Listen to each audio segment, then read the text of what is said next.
Yan. Itong batang to, paborito ko to eh. Kaya lang, naningil ako ng boteng dinala ko. Saktong 100.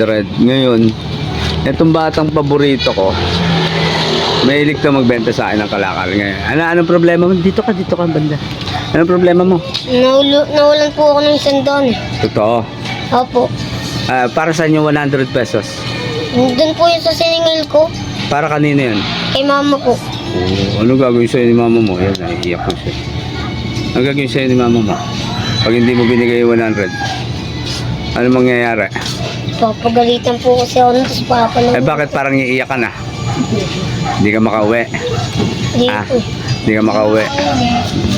Nag-aaral ka pa? Opo. Papasok ka mamaya. Opo. Anong oras ka papasok? 11. 11. So, Atene, talagang hindi para sa akin yung 100 pesos na para sa bote. Para na lang dito yan kay Tutoy. Tutoy, Talaga. sa susunod, pag inutusan, iingatan ha. Huwag unahin yung laro ha. No. Kilala mo ako. Ito mga to. Sino to? Mga Matropa. tropa mo. Shout out sa mga tropa niya. Ano masasabi nyo sa gagawin natin? Thank you. Totoo ba yung sinasabi niya? Opo. Nalaglag talaga? Opo. Ba't nyo siya kasama ngayon? Hinahanap nyo? Opo. Pero hindi nyo na makita. Opo.